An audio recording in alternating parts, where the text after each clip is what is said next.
बलांगीर जिला टिटलागढ़ उपखंड अंतर्गत मातृ शिशु डाक्तरखाना महिला और पुरुष बंध्याकरण अस्त्रोपचार कार्यक्रम अनुष्ठित हो प्रकाश जनसंख्या दृष्टि तथा महिला विभिन्न स्वास्थ्यगत समस्या नहीं सचेतनतार अभाव जोगु एही बंध्याकरण अस्त्रोपचार पर भयभीत होई राजी न होई थांती। आदिवासी अध्युषित बलांगीर जिलार टिटलागढ़ मातृ शिशु डाक्तरखाना उपरे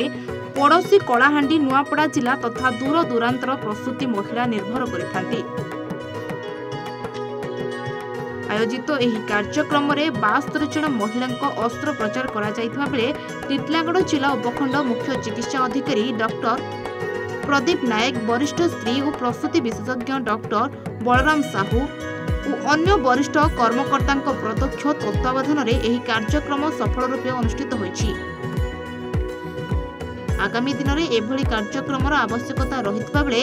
एने सचेतनता आवश्यक बोली मत प्रकाश पाइछि। आमे भी ऑपरेशन चाहूना आम पाखे बास्केट ऑफ चॉइस अच्छी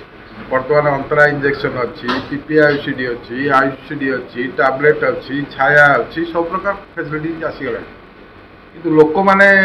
जो परमानेंट स्टेरिलाइजेशन आसुचंदी से धन्यवाद देवा दरकार एवं पुरुष मैंने सामिल हूँ आम भी चाहूँ सोसाइटी भी चाहूँ गवर्नमेंट भी चाहूँ कारण पुरुष बंध्याकरण ऑपरेशन बहुत सेफ आज जाए सारा पृथ्वी में कौन पुरुष बंध्याकरण कार मृत्यु होनी स्त्री लोक मान operation major operation abdominal surgery life risk अच्छी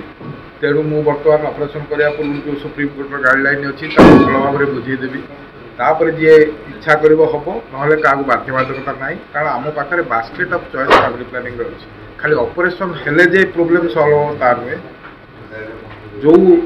माने मेडिकेशन साहाय्य आम जो अंतरा इंजेक्शन दिया 3 मास थर ना बहुत सेफ किसी असुविधा ना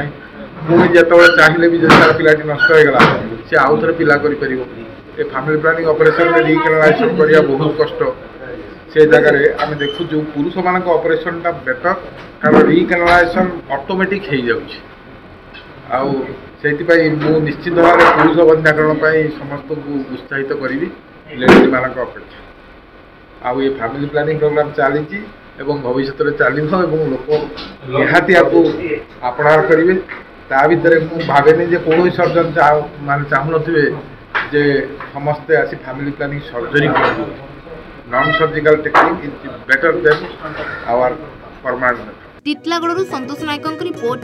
A1 ओडिशा।